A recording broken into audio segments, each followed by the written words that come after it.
கவரிஸ்கோம். இன்னைக்கு நல்ல அருமையான டேஸ்டியான கொள்ளுப்பருப்பு எப்படி செய்கிறது அப்படிங்கிறத பார்க்கலாம் வாங்க. கொள்ளுப்பருப்பை நான் ஏற்கனவே நல்லா வறுத்து கொஞ்சம் அதில் பெருங்காயத்தூள் போட்டு நல்லா சின்ன குக்கரில் வச்சு வேக வச்சுருக்கிறேன். ஒரு 6-7 விசில் விட்டுருக்கிறேன்.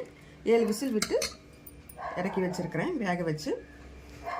இந்த பக்கம் பார்த்தீங்கன்னா வெங்காயம், தக்காளி, கொஞ்சம் மஞ்சத்தூள் போட்டிருக்கிறேன். பச்சை மிளகாய் ஒரு 4 கீரி வச்சுருக்கிறேன். உங்கள் காரத்துக்கு ஏற்ப நீங்கள் போட்டுக்கோங்க. கருவேப்பிலை, கொத்தமல்லி, இதில் மிளகு, சீரகம், பூண்டு, கொஞ்சம் வர கொத்தமல்லி இதெல்லாம் போட்டு வச்சுருக்கிறேன். போட்டு இப்போ அடுத்து நம்ம என்ன பண்ணலான்னு பார்க்கலாம் வாங்க. இப்போ நான் எடுத்து வச்சுருக்க பொருள் எல்லாத்தையுமே ஒன்றா போட்டுட்டேன். வெங்காயம், தக்காளி, பச்சை மிளகாய், கருவேப்பிலை, கொத்தமல்லி, மிளகு, சீரகம், பூண்டு எல்லாமே ஒன்றா போட்டாச்சு. இப்போ எண்ணெய் காஞ்சிட்ருக்குது. எண்ணெய் காஞ்சிட்ருக்கிறதுல அப்படியே எல்லாத்தையும் ஒன்றா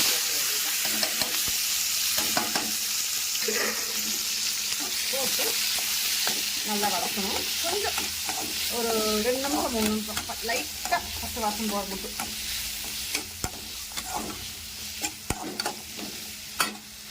ஒரு 2 நிமிஷம் லைட்டாக பச்சை வாசம் போகிற அளவுக்கு வதக்கினா போதும்.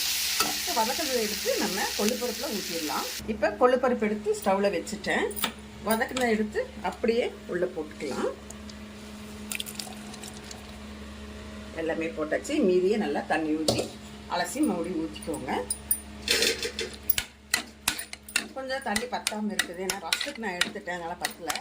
இல்லை கொஞ்சம் தண்ணி ஊற்றிக்கலாம் உங்களுக்கு தேவையான அளவுக்கு.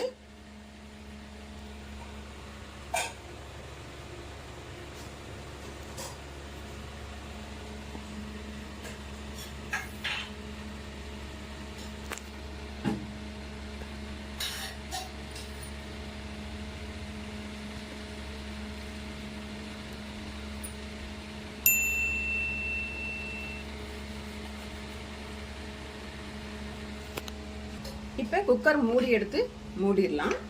ஏற்கனவே நான் கொள்ளுப்பருப்பு வேக வச்சதுனால உங்களுக்கு அந்த இடம் அப்படி இருக்குது. மூடி வச்சுட்டு ஒரு 3 விசில் விட்ட உடனே எடுத்துக்கலாம். கொள்ளுப்பருப்பு இந்த மாதிரி 3 விசில் விட்டு எடுத்து கடைஞ்சி வச்சாச்சுங்க. இப்போ நம்ம தாளித்து ஊற்றிடலாம். தாளிக்கிறதுக்கு எண்ணெய் காஞ்சாச்சு. கடுகு கொஞ்சம், கடலைப்பருப்பு, உளுந்தம்பருப்பு கொஞ்சம், எண்ணெய் போட்டுக்கலாம், வேண்டாம் ஊற்றலாம். கருவேப்பிலை,